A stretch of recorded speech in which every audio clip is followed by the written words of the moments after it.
writers disappear in the universities. You know, right away when I went to ASU, I was there 1 year, and the chair came to me and she said, we're gonna give you tenure. And I said, well, whatever that is, great. And so they gave me tenure, and she said, you're tenured now, and now you're the director of creative writing, and you're on the personnel committee, which means essentially, I said, oh, Gretchen, oh, please, no. I was finishing the book. I said, please, no, just hold it for a year. Just hold the tenure for a year. I'll finish my book, and then I'll be on all the committees. And then she said this. She said, you can't give it back. And that's when I knew what tenure was. You know, and so I've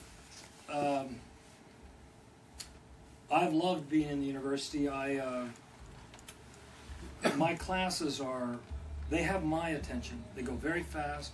These years have all gone very fast. And it's also been shown to me that I make a difference. I can work with a young writer, or that is to say a young writer of any age, anybody in their first 20 stories, and I can save them some time. There's a lot of things that are teachable. Craft is totally obtainable. Writing dialogue, imagery, point of view, narrative strategy, all the things. There are lots of things that are not teachable in the creative arts, and one is attention, empathy, vision, what a person chooses to write about. These are all, you get right up next to them. My joke about teaching writing comes from that rock musician, David Lee Roth, who always said, they said, can money buy you happiness? And he said, no, no.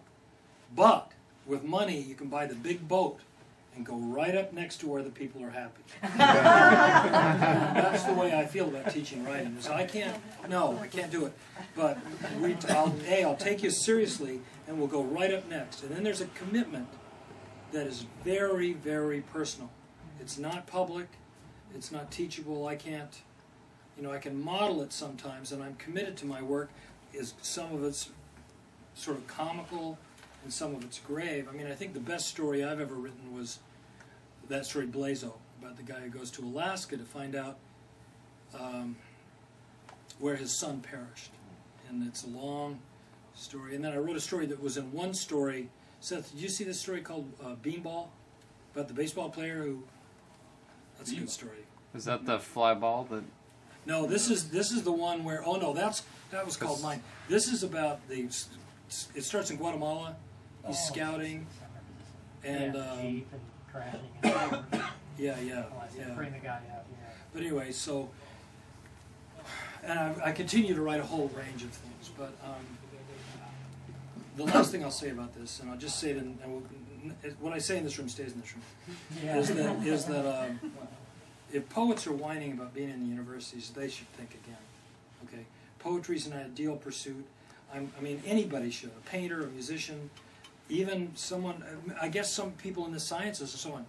The university can be an ally. You have to. It's an instrument. When my students come and get in in our program, I say it's all. I mean, I say I'm not. It's an instrument. It's when I taught that prep school all the time, and I had these kids saying, "Oh God, my mother wants me to go to Brown, and I want to go to Princeton. Where should I go?" I said, "Shut up, Mason." I said, "It doesn't matter where you go. You should go to the University of Utah, which is where I went." But it's how you go. It's how you go, and I think the people in these universities, it's how they approach.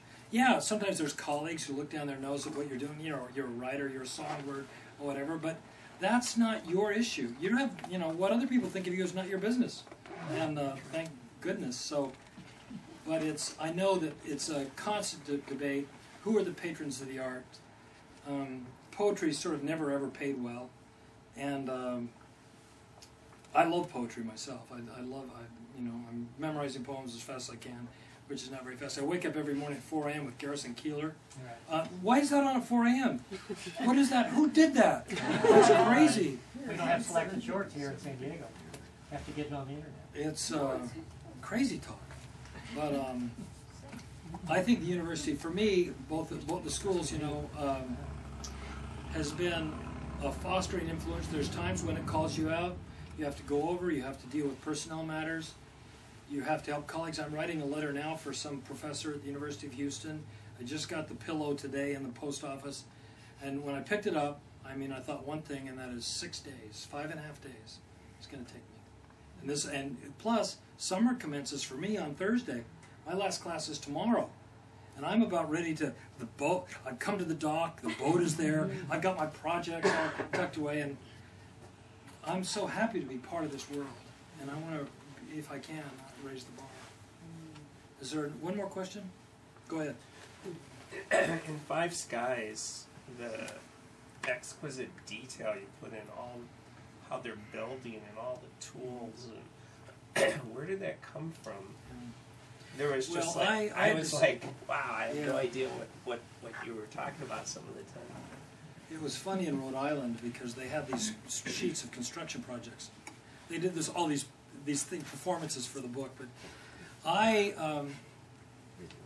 it goes like this. I wanted to take it seriously. When I realized this was going to be about work, the first thing I wrote about Five Skies was maybe 1992, and I wrote a little thing on a notebook, and one of the guys, they turned out to be Arthur and Darwin, but one of them said, and I'd worked on some temporary things. I worked on the fair one time, setting up seats and moving them and blah, blah, blah. And the one guy says to the other, did you ever make anything that lasted? You know, and the other guy says, oh, yeah. We did a film in Aspen, and when we were there, we put a flagstone deck on the director's house, and that's still there. And then I thought, whoa, if I do this, you know, it's sort of strange, isn't it? I mean, as soon as I got into it, since I didn't know, my rule on writing stories and writing a novel is, since you don't know where you're going, why would you hurry? So and that's why I stand around, I include, things suggest themselves to me. I never work, I'm not working for my big fat point, I don't know what it is. And so when I came to that bit in Five Skies where Ronnie, he's 19, he's a thief, he's never done anything. They say, put the tent together or we're going to sleep out in the weather. He was cold last night. That's a motivating factor. So I think, and I'd seen these big tents. I've seen the elk hunters' lodges. They're all about the size of all your chairs, and you know the white canvas and the pipes go up about here. They're jointed and fitted, and so I had him put the thing there. I thought, what are you going to write? He put the tent together. You know, so I wrote the little tent. He has to do it, and then this is the whole point. If you want to know about writing fiction, it's right there because he does it wrong first. I didn't know anything. I thought he's going to do it wrong once. Then he has to take it apart. Then he has to put it right. Then he has the problem of putting that heavy canvas up over it. And I thought, I don't care. I'm not, I got the day. I got a job already. I'm teaching school. And they said it's not much, but it'll, get me through. And so he puts the tent together. He drags the canvas over. Arthur Key comes and shakes the thing so he can get it over. The drapery falls, the tent, and then I found out what I'd been writing all day. Ronnie walks away and looks back and says, "Holy shit! Look at what we're camping now." And I thought when I saw that pride, and I found it out when he demonstrated it, I thought that's where this book is going.